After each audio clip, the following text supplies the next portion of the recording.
তো প্রতিবারের মতোই আমি আপনাকে স্বাগত জানাই। অনেকেই যারা আমাকে কমেন্ট করেন বা আসলে কি আপনাদের জর্ডানে নতুন অবস্থায় আপনার জর্ডানে ভিসা নিয়ে আসা ঠিক হবে কিনা, বা আপনারা জর্ডানে আসবেন কিনা, কোন সেক্টরে আসলে পরে আপনি জর্ডানে সফল হবেন, বা জর্ডান ছাড়া আদার্স কোনো দেশে যাবেন কিনা, সব কিছু স্ক্রিপ্ট পুরো ভিডিওতে বলবো। ভিডিওটি স্কিপ না করে মনের সহকারে দেখবেন, তাহলে অনেক কিছু বুঝতে পারবেন। আপনি যদি জর্ডানে আসেন তাহলে অন্য দেশে যেগুলা ইনকাম হয়, জর্ডান কিন্তু এরকম ইনকাম নয়। জর্ডানকে একটা ছোট দেশ এবং গরিব দেশ, একটা বেশি বড় লোক না। এখানে কিন্তু আমি দেখেছি অনেক লোকে আছে বেকার। আর এখানে একটা মাত্র সেক্টর, যে আপনার গার্মেন্টস সেক্টর। যদি আপনি এই কাজটা জানেন, হয়তো আপনি কোনো সমস্যা ছাড়াই আপনি থাকতে পারবেন। কিন্তু অন্য কোনো সেক্টর, যেমন ঘর পরিষ্কার, বাংলাদেশে আমি দেখেছি আপনি বিল্ডিংয়ের কাজ, আবার বিভিন্ন রিসোর্টের, বিভিন্ন রেস্টুরেন্ট, বিভিন্ন তেলের পাম্প, পেট্রোল পাম্প। এই দেশে কিন্তু একটা মানবিক দেশের আগে বলছিলাম, আপনার অনেক ফিলিস্তিনি কিন্তু জড়ানে আছে, অনেক ফিলিস্তিনি আছে। এগুলো কাজ কিন্তু তারাই করে।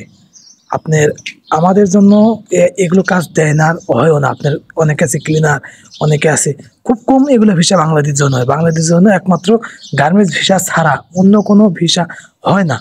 তো আপনারা যারা, আমি এটা আপনাদের মানা করবো না কখনোই, যারা জর্ডানে আইছেন তারা তাদের কাছে আপনারা জিজ্ঞেস করতে পারেন যে আসলে জর্ডান কোন কোন কাজে আপনি বেশি আমাদেরকে নির্ভর করে, বা আমরা কোন কোন কাজে আমরা বেশি টেকসই এবং থাকতে পারে। জর্ডান কিন্তু একটা মাত্র সেক্টর, সে হলো গার্মেন্টস সেক্টর।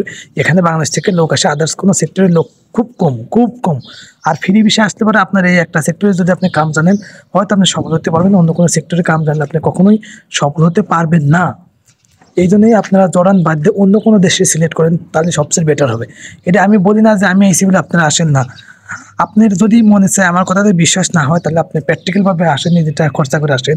তারপর যখন এখানে আসবেন, তখন আমার কথা বিশ্বাস হবে যে আমি আসলে সত্যি কথা বললাম না মিথ্যে কথা বললাম। হ্যাঁ, তো এই যে বলার একটা কারণ, তো অনেকে আছে যে আপনারা আমার ভিডিও দেখেন, ভাবছেন যে আমি মনে হয় লাইফ স্টাইল খুব রয়্যালভাবে থাকি। তা না ভাই, এখানে কিন্তু ইনকাম করা অনেক টাফ। আপনার বাংলাদেশের মতো, আপনি বাংলাদেশ তো অন্য সাবজেক্ট, আপনার সৌদি কোন, মালয়েশিয়া কোন, আদার্স কোন, যে কোনো দেশে আমি দেখছি যে কাজের লোক পায় না, কিন্তু এখানে কাজের লোক আছে, কাম নাই, খুব কম। আপনার একমাত্র গার্মেন্টস সেক্টরে যদি কাম ভালো মতো জানেন, তাহলে আপনি হয়তো কিছু দাম দেবে। তো দাম দাম না দিলে পারে, তো অন্য কোনো সেক্টরে তো কাম পারে না, তা এতটা চাহিদা নেই। কারণ এখানে তো কৃষি সেক্টরও নেই, অত এগ্রিকালচারও নেই, এবং রেস্টুরেন্টও নেই, তেলের পাম্প বা ক্লিনার এগুলো নাই। দেন আমার পিছনে দেখছেন তো, আমি কিন্তু এটা কিন্তু একটা টাউন, হালকা টাউনের ভিতরে রয়েছে, দেখেন কত ময়লা। তারপরেও অন্য কোনো মধ্যপ্রদেশ, এগুলো আমাদের ঢাকার যেরকম সিটিগুলো আছে না, সেই সিটির মতোই, সেই সিটির মতোই। তো আপনারা জর্ডানে আসার আগে 10 বার ভেবে চিন্তে আসবেন, কারণ অন্য দেশে থেকে জর্ডান সম্পূর্ণ ডিপেন্ড। এখানে আপনি টাকা খরচ করে আসবেন, আপনার দেশ সিলেক্ট করে নেবেন। আমি হয়তো আইসি, আমি রাস্তাঘাটে ভিডিও করি, বিভিন্ন জায়গায় ভিডিও করি, হয়তো আপনারা ভাবতে পারেন যে আমার লাইফ স্টাইল অনেক সুন্দর। ভাই এখানে একটা মাত্র সেক্টরে বললাম যে গার্মেন্টস সেক্টর ছাড়া আদার্স কোনো সেক্টরে আসলে আপনার লাভ নেই। আর দয়া করে কেউ জর্ডানে প্রথম ফ্রি ভিসা আসবেন না, কখনোই ফ্রি ভিসা আসবেন না। এখানে ফ্রি ভিসা আসলে আপনার কাজ খুব কম পাবেন, আপনি হয়রানি হবেন। অন্য কোনো দেশে আমি দেখছি যে কাজের জন্য লোক আপনি বসে থাকে। আমি হয়তো আপনি প্র্যাকটিক্যালভাবে আমি একটা সময় একটা আপনার ভিডিও করে দেখাবো যে আমরা তার বিল্ডিংয়ে কাজ করি, এখানকার নিজের ফিলিস্তিনির মতো জনের মতোই সেম সেম, এবং ওরা অনেক প্রচুর পরিশ্রম করতে হবে, তারা এখানে সব কাজ করে। তো ভিডিওটি যদি ভালো লাগে অবশ্যই লাইক কমেন্ট করবেন, আমার ছোট্ট চ্যানেল সাবস্ক্রাইব করে পাশে থাকবেন। আর কখন কোন রিলেটেড ভিডিও দরকার আমাকে কমেন্ট করবেন, আমি ইনশাল্লাহ পরবর্তী ভিডিওতে দেওয়ার চেষ্টা করবো। আর আমি সবসময় আপনাদের কমেন্টে রিপ্লাই দেওয়ার সুযোগ পাই না, বুঝে আমি অন্যদের কাজ করি। তো এই দিয়ে কেউ মাইন্ড করবেন, ওকে।